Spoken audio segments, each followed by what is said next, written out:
بسم اللہ الرحمن الرحیم۔ آیت نمبر 37۔ یہ چاہیں گے کہ دوزخ میں سے نکال لیے جائیں لیکن ہرگز ان میں سے نہ نکل سکیں گے، ان کے لیے تو داومی عذاب ہے۔ جی پیچھے والی آیتوں میں یاد ہے نا کہ اللہ سبحانہ تعالیٰ نے فرمایا کہ تم جو کچھ اس زمین پر ہے اور اس سے بھی زیادہ یا اسی جیسا لے کر آؤ گے تب بھی تمہاری توبہ کو قبول نہیں کیا جائے گا جو شخص کفر میں مر گیا۔ تو اب دوزخ میں اللہ سبحانہ تعالیٰ جب ان کو ڈال دے گا نا تو یہ نکلنا چاہیں گے اور یہ خوب دعا بھی کریں گے اور اپنا جو مال متاع ہے وہ بھی دینے کی کوشش کریں گے، اور ان کی کوشش ہوگی کہ بس ہمیں کسی طرح اس عذاب سے چھٹکارا مل جائے، کیونکہ اب حقیقت کو اپنی آنکھوں سے دیکھ لیا ہے نا، تو اب نکلنے کی کوشش کر رہے ہیں، دعائیں مانگ رہے ہیں اور یہ کہہ رہے ہیں کہ اللہ سبحانہ تعالیٰ ہم واپس دنیا میں جائیں گے، ہم تیری عبادت کریں گے، یعنی وہی ہلے بہانے، وہی ریگریٹس، وہی جو ہے آہو بکا، اور اللہ سبحانہ تعالیٰ فرما دیں گے نہیں اب نہیں۔ اللہ سبحانہ تعالیٰ فرمائیں گے کہ نہیں اب نہیں، میں نے تم کو مہلت دی، تم کو وقت دیا، تم نے وہ سب ضائع کیا میری نافرمانی میں، اب عذاب چکھو کس کا؟ جہنم کا، اور وہ بھی دائمی۔ دائمی کا مطلب ہوتا ہے ہمیشہ قائم رہنے والا، کبھی نہ ختم ہونے والا۔ قرآن مجید میں نا 9 یا 8 آرزوئیں آئی ہیں کہ جب انسان اس دنیا سے چلا جائے گا اور اپنی آنکھوں سے اس حقیقت کو دیکھ لے گا تو پھر وہ ریگریٹ ہوگا، ریگریٹ کرے گا، وہ پچھتائے گا، یا لیتنی کا لفظ استعمال ہوا ہے قرآن مجید میں کہ اے کاش میں آج مٹی ہو جاتا، اے کاش آج میرے سامنے میرے نام اعمال کو پیش نہ کیا جاتا، اے کاش میں نبی صلی اللہ علیہ وآلہ وسلم کے طریقے پہ چلتا۔ یعنی تقریباً 8 آرزوئیں ایسی ہوں گی جو انسان روز محشر اس حقیقت کو دیکھ کے کرے گا، روئے گا، پیٹے گا، لیکن بس ٹائم ختم، اب کچھ نہیں ہو سکتا۔ وہاں پہ کھڑے ہو کے دعائیں مانگیں گے، جیسے وہ سورہ مومنون میں نہیں آتا ربنا اخرجنا منہا، اے اللہ ایک دفعہ ہمیں اس عذاب سے نکال دے، ہمیں اس عذاب سے جان چھڑوا دے، ایک دفعہ دنیا میں دوبارہ جانے دے، ہم تیری عبادت کریں گے، اور اگر ہم اسی حال میں دوبارہ لوٹے تو ہم ظالم ہوں گے۔ اللہ سبحانہ تعالیٰ ان سے بات تک نہیں کرے گا، کلام تک نہیں فرمائے گا، ان کو دھتکار دے گا۔ اس کا کہتے ہیں سورہ مومنون میں آگے آتا ہے، اس کا کہتے ہیں دھتکارنا، جیسے کتے کو نہیں دھتکارا جاتا جب وہ آپ کے قریب آتا ہے، تو اس کو دھتکارنے کو کہتے ہیں۔ تو اللہ سبحانہ تعالیٰ ان سے کلام بھی نہیں فرمائے گا، ان کو ڈانٹے گا، ان کو دور بھگا دے گا۔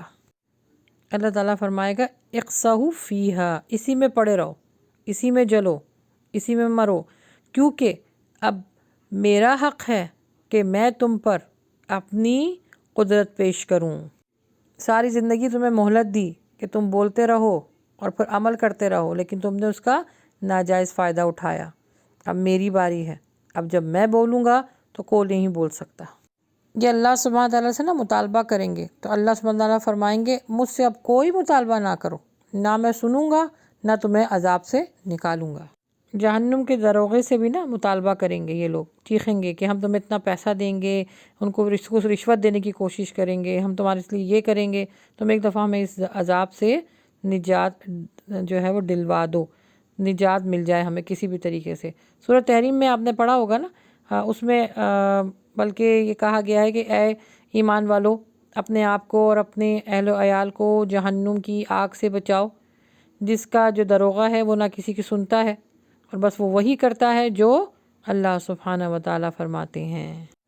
اسی لیے یہ صرف کافروں کے لیے نہیں آیت ہے، یہ مسلمانوں کے لیے بھی ہے۔ اگر ہم گناہ سے نہ بچے، نافرمانی سے نہ بچے تو عذاب تو ہمیں بھی گھیرے گا، اللہ معاف فرمائے، اللہم اجرنی من النار۔ تو ہمیں بھی کوشش یہی کرنی ہے کہ اللہ کی سرزمین پر فساد برپا نہیں کرنا ہے، اس کی نافرمانی نہیں کرنی ہے، اس کے احکامات پر عمل کرنا ہے، اس کے قانون کو اس دنیا میں اس زمین پر قائم کرنا ہے اور لوگوں تک دین ان کو پہنچانا ہے، یہ ہم سب کی ذمہ داری بنتی ہے۔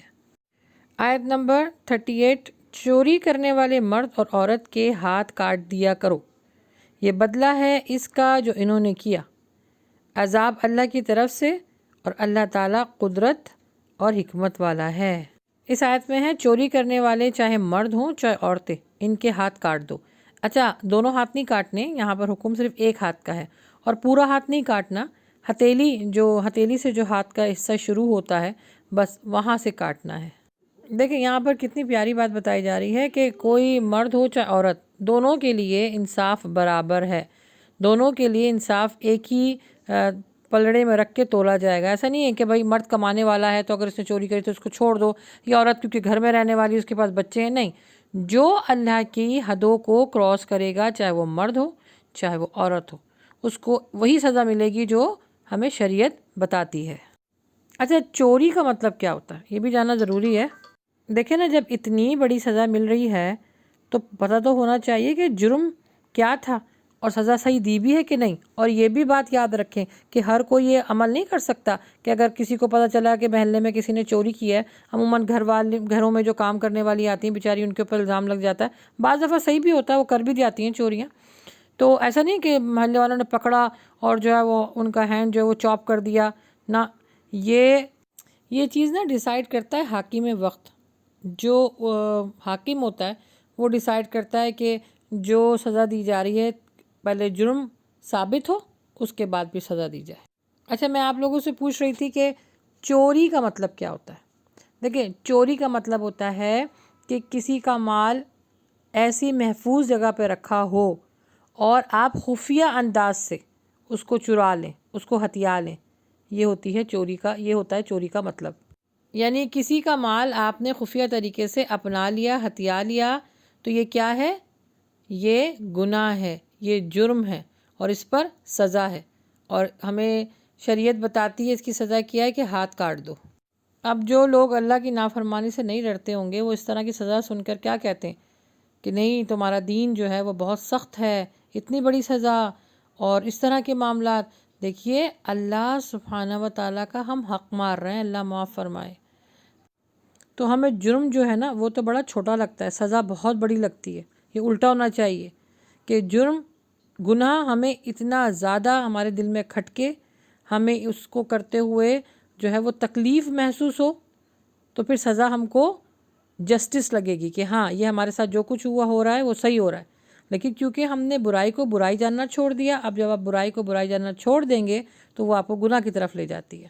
تو پھر انسان کے دل پر، اللہ کے نبی صلی اللہ علیہ وسلم کی حدیث ہے کہ جب انسان ایک گناہ کرتا ہے تو اس کے دل پر کالا باریک سا نا دھبا لگ جاتا ہے، اور اگر اس نے توبہ نہیں کی تو وہ دھبا بڑھتے بڑھتے بڑھتے بڑھتے پورے دل کو زنگ آلود کر دیتا ہے۔ یعنی پھر آپ کو نا تمیز ختم ہو جاتی ہے نا، اچھے برے کی، رائٹ رانگ کی، بس آپ پھر یہ کہتے ہیں جو کچھ ہم کر رہے ہیں بس صحیح ہے، اور یہ سوچ کے زندگی گزار دیتے ہیں کہ اللہ تو غفور الرحیم ہے، معاف کرنے والا، آخرت میں وہ ہمیں معاف کر دے گا۔ دیکھیں اس آیت میں کیا بتایا جا رہا ہے کہ مرد اور عورت اگر کوئی جرم کریں گے تو کوئی بھی اس میں تخصیص نہیں ہوگی، اس میں دونوں کو سزا برابر ملے گی، اور یہ عذاب اللہ کی طرف سے، یعنی اللہ کی طرف سے آنے والی چیز ٹلتی نہیں ہے۔ اللہ سبحانہ تعالیٰ کیوں؟ کیونکہ وہ قدرت رکھنے والا ہے، حکمت والا ہے۔ قدرت کا مطلب کیا ہے؟ یعنی وہ اپنی طاقت سے جو کرنا چاہے وہ کر سکتا ہے، اور حکمت کا مطلب یہ ہے کہ اگر آپ جو غلط چیز کر رہے ہیں اس کے اندر جب تک سے آپ کو سزا نہیں ملے گی، اس کی حکمت یہ ہے، تو آپ اس برائی سے دور نہیں ہوں گے۔ جیسے کہ بچے کو ہوم ورک نہ کرنے پر ٹیچر سزا دیتی ہے نا، یا بہت زیادہ چھٹیاں کرنے پر آپ کو جاب سے نکال دیا جاتا ہے نا، تو ہم کیا کرتے ہیں؟ ہم کہتے ہیں نہیں، ہمیں بالکل ہمارے ساتھ جسٹس ہوا کیونکہ ہم جو ہے وہ ہم نے ہوم ورک ٹائم پہ نہیں کیا۔ تو بھائی ہم بچوں کو کیا سمجھاتے ہیں؟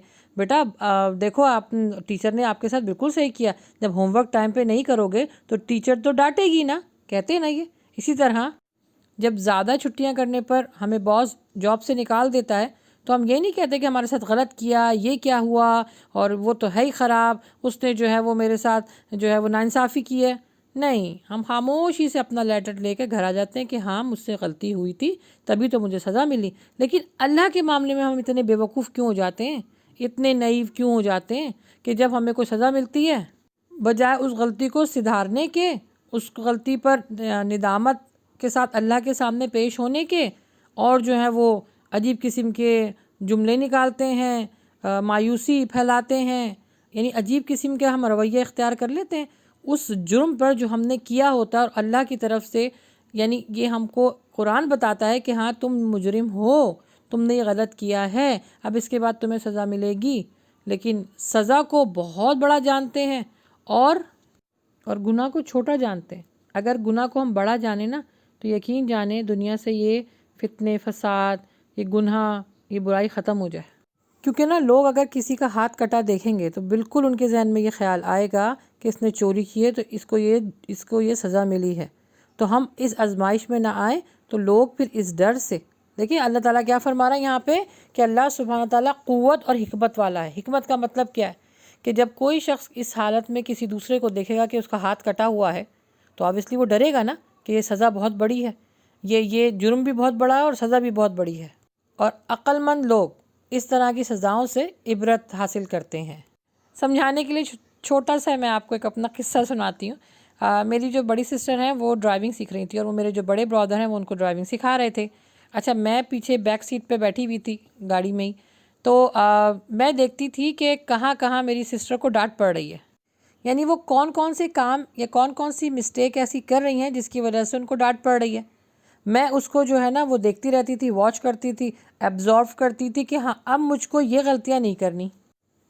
ان کے بعد میری ٹرن آنی تھی، تو جو وہ غلطیاں کرتی تھی میں ان سے سیکھتی تھی کہ اب مجھ کو یہ غلطیاں نہیں کرنی۔ وہ بڑی ایک پیاری سینگ ہے کہ learn from somebody else mistake، یعنی کسی اور کی جو غلطیاں ہوتی ہیں ان سے سیکھو۔ تو یہاں پہ بھی اللہ سبحانہ تعالیٰ یہی سمجھانا چاہ رہے ہیں۔ تو یہاں پہ بھی اللہ سبحانہ تعالیٰ فرما رہے ہیں کہ میں حکمت والا ہوں، جب کسی کے ہاتھ تم کٹے دیکھو گے تو اس جرم سے، اس گناہ سے بچو گے۔ پھر آ رہی ہے آیت نمبر 39۔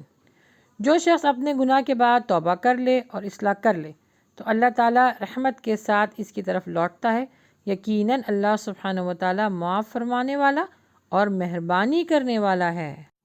اچھا اس کا یہ مطلب نہیں کہ اس کا ہاتھ نہ کاٹا جائے، بلکہ مطلب یہ ہے کہ ہاتھ کاٹنے کے بعد جو شخص توبہ کر لے، کیونکہ دیکھو گناہ تو کیا ہے، جرم تو کیا، اس کی سزا تو ملے گی، لیکن اس کے بعد ایک اور اسٹیپ اللہ سبحانہ تعالیٰ بتا رہے ہیں کہ جو توبہ کر لے، اپنی اصلاح کر لے۔ اصلاح کا مطلب کیا ہے کہ اس گناہ کی طرف واپس نہ جائے، اپنے نفس کو چوری سے پاک کر لے اور توبہ کرے تو اللہ سبحانہ و تعالیٰ کو توبہ کرنے والے بہت پسند ہے۔ لیکن اگر ہاتھ کٹوانے کے باوجود بھی اس کا نفس پاک نہ ہوا اور اس نے بدنیتی کے ساتھ زندگی کو گزارا تو اور اللہ کی طرف رجوع نہیں کیا تو اللہ سبحانہ تعالیٰ نے فرمایا کہ ایسے لوگوں کا جو ٹھکانہ ہے وہ جہنم ہے۔ آپ کو یاد ہوگا آیت نمبر 33 اور 34 میں اللہ تعالیٰ نے فرمایا ہے کہ جو قتل کریں، جو فساد برپا کریں زمین پر تو ان کو دنیا میں بھی سزا دو اور آخرت میں تو ان کے لیے بھاری اور بڑا عذاب تیار کر رکھا ہے۔ تو جو بڑے بڑے گناہ ہیں نا، جن کو گناہ کبیرہ کہا جاتا ہے، وہ توبہ سے ہی معاف ہوتے ہیں۔ توبہ کے بغیر اگر توبہ آپ نے نہ کی، اللہ نہ کرے، اور کوئی شخص اس میں مر گیا تو پھر اس کا ٹھکانہ جہنم ہے۔ تو بڑے بڑے گناہوں پر جو ہے وہ معافی مانگنا، توبہ طلب کرنا بہت ضروری ہے۔ اور توبہ طلب کرنے کے 3 اسٹیپس ہیں۔ سب سے پہلے کہ جو آپ نے جرم کیا ہے وہ اللہ کے سامنے جو ہے وہ پیش آپ خود کریں اور ندامت کے ساتھ۔ پھر اس کے بعد دوسرا اسٹیپ ہے کہ اس گناہ کو اللہ کے سامنے ایڈمٹ کریں کہ ہاں مجھ سے یہ گناہ ہوا ہے۔ اور تیسرا اسٹیپ کیا ہے کہ اب اللہ میں تجھ سے پرومس کرتا ہوں، وعدہ کرتا ہوں کہ میں اس گناہ کی طرف نہیں جاؤں گا، میں رجوع کرتا ہوں، میں توبہ طلب کرتا ہوں، اللہ تو مجھے معاف فرمائے۔ کیونکہ یہ بہت ساری چیزیں ایسی ہیں کہ جب انسان اپنی زندگی میں کرتا ہے تو اللہ معاف فرمائے ہم توبہ کی طرف جاتے ہی نہیں ہیں۔ ہم بس یہ سوچتے ہیں غفور الرحیم ہے، اللہ کی ذات معاف کر دے گی، ابھی بھی معاف کر دے گی، آخرت میں بھی معاف کرے گی۔ بھائی جس کا آپ نے مال چرایا ہے، جس کا آپ نے حق مارا ہے، تو جب تک سے آپ اس کی تلافی نہیں کریں گے، جس کا حق آپ نے مارا ہے، تو وہ کیسے آپ سے راضی ہوگا؟ تو راضی کرنے کے لیے، توبہ کرنے کے لیے، پلٹنے کے لیے، رجوع کرنے کے لیے یہ 3 اسٹیپ ہیں، ان کو فالو کرنا بہت ضروری ہے۔ آیت نمبر 40۔ کیا تجھے معلوم نہیں کہ اللہ سبحانہ و تعالیٰ ہی کے لیے زمین اور آسمان کی بادشاہی ہے؟ جسے چاہے سزا دے، جسے چاہے معاف کر دے، اللہ تعالیٰ ہر چیز پر قادر ہے۔ اس آیت کی تفسیر کچھ اس طرح ہے کہ اللہ تعالیٰ فرما رہے ہیں کیا تمہیں نہیں معلوم، تمہیں نہیں پتا کہ اللہ سبحانہ تعالیٰ زمین اور آسمان کا بادشاہ ہے، مالک ہے۔ بادشاہ، سب پر بھاری، مالک، اس سے اوپر کوئی چیز ہے ہی نہیں۔ یعنی کوئی اس سے یہ نہیں پوچھ سکتا کہ آپ اس کو سزا کیوں دے رہے ہیں، یا کوئی اس سے سفارش نہیں کر سکتا کہ آپ اس کو سزا نہ دیں۔ مطلب بادشاہ کا مطلب ہے کہ سپیریئر، اس سے کوئی پوچھنے والا نہیں ہے۔ اور اللہ سبحانہ تعالیٰ کی ذات وہ ذات ہے لیکن یہاں پر اللہ تعالیٰ جسٹس کر رہا ہے، ہمیں بتاتا ہے کہ یہ تمہیں سزا کیوں مل رہی ہے، حالانکہ اللہ کو بتانے کی ضرورت نہیں ہے، انسانوں کو ایکسپلین کرنے کی ضرورت ہے کہ اللہ سبحانہ تعالیٰ کو، لیکن اتنی وہ غفور الرحیم، اتنی محبت کرنے والی، اتنا خیال رکھنے والی نگہباں ذات ہے ہمارے سروں پر الحمدللہ، کہ دیکھیں جب فرشتوں نے بھی سوال کیا کہ اللہ سبحانہ تعالیٰ تم انسانوں کو بنا رہا ہے، یہ تو زمین پہ جا کے فساد برپا کریں گے، تو اللہ تعالیٰ نے کیا فرمایا تھا؟ انی عالم ما لا تعلمون، جو میں جانتا ہوں تم نہیں جانتے۔ لیکن انسانوں کو اللہ تعالیٰ نے ایکسپلین کیسے کر رہا ہے پچھلی والی آیت میں کہ جو تم نے غلط کام کیا اس کا بدلہ یہ ہے کہ تمہارے ہاتھ کاٹ دیے جائیں۔ یہاں پہ تو ایکسپلین کر رہا ہے اللہ سبحانہ تعالیٰ، حالانکہ اس کو ضرورت نہیں ہے، لیکن اللہ سبحانہ تعالیٰ اپنے بندوں سے بہت محبت کرتا ہے۔ یہ آزمائش، یہ سزائیں ہمیں کچھ سکھانے آتی ہیں تاکہ ہم اپنے اللہ کے اور قریب ہو جائیں، نہ کہ دور ہو جائیں۔ جیسے آپ ایک ڈاکٹر کے پاس جاتے ہیں، وہ آپ کو انجیکشن لگاتا ہے، کیوں جاتے ہیں بھائی؟ انجیکشن لگوانے میں تو تکلیف ہوتی ہے، کڑوی کڑوی دوائیاں دے دیتے ہیں، وہ کھانے میں تو دیکھا جائے گا آپ کے منہ کا ذائقہ بدل جاتا ہے، لیکن کیوں ہم جاتے ہیں وہاں پر اطمینان کے ساتھ، اعتبار کے ساتھ، اور بلکہ اپنا پیسہ بھی دیتے ہیں؟ کیوں؟ کیونکہ ہمیں اعتبار ہوتا ہے کہ جو کچھ یہ ہمارے لیے کر رہا ہے، ہمارے جسم کے ساتھ کر رہا ہے، بالکل صحیح ہے، کیونکہ ہمیں اعتبار ہے نا اس پر۔ تو اسی طرح اللہ سبحانہ تعالیٰ بھی حاکم ہے، مالک ہے، قادر ہے، وہ قدرت رکھتا ہے کہ جس کے ساتھ چاہے وہ جو معاملہ کرے، لیکن وہ عدل پسند ہے، وہ عادل بھی ہے۔ جیسے میں ایک مثال دوں، آپ کے جو والد صاحب یا آپ کی والدہ اگر آپ کو ڈانٹیں تو کیا پلٹ کے آپ ان سے پوچھتے ہیں کہ آپ نے مجھے کیوں ڈانٹا؟ خیر آج کل کا زمانہ تو بہت خراب ہو چکا ہے، اللہ معاف فرمائے، لیکن ایک ادب اور آداب کی جو ایک ریلیشن شپ ہے، ایک رسپیکٹ کی جو ریلیشن شپ ہے اولاد کی اور والدین کے بیچ میں، تو اس میں تو نہیں سوال کیا جاتا نا، تو ہم اللہ سے سوال نہیں کر سکتے۔ اللہ سبحانہ و تعالیٰ نے قرآن کے ذریعے ہمیں ایک ایک چیز ایکسپلین کر دی ہے کہ یہ کرو گے تو یہ ملے گا، یہ نہیں کرو گے تو یہ ملے گا۔ عذاب کیوں ملے گا؟ کیونکہ اللہ کی نافرمانی کرو گے۔ جنت کیوں ملے گی؟ کیونکہ فرما برداری کرو گے۔ بہت سیدھا، سمپل، اسٹریٹ فارورڈ اللہ کا جو رول ہے، ریگولیشنز ہیں، ان کو فالو کرنا مشکل نہیں ہے۔ کیوں میں کہہ رہی ہوں کہ فالو کرنا مشکل نہیں ہے؟ کیونکہ جب جس سے محبت ہو جاتی ہے تو اس کے بولنے کا، اس کی باتیں کرنے کا، اس سے باتیں کرنے کا، اس کا کہنا ماننا، اس کی پسند کو اپنی پسند بنانا اچھا لگتا ہے، کیونکہ زمین سے لے کے آسمان تک جو کچھ ہو رہا ہے وہ سب اس کے حکم کے تحت ہو رہا ہے، کوئی بھی اس سے بھاگ نہیں سکتا، نہ جان چھڑا سکتا ہے۔ تو بہتر یہی ہے نا کہ ہم اس کی مان کر چلیں، کیونکہ زندگی اگر رب چاہی ہوگی تو آخرت من چاہی ملے گی۔ وآخر دعوانا ان الحمد للہ رب العالمین۔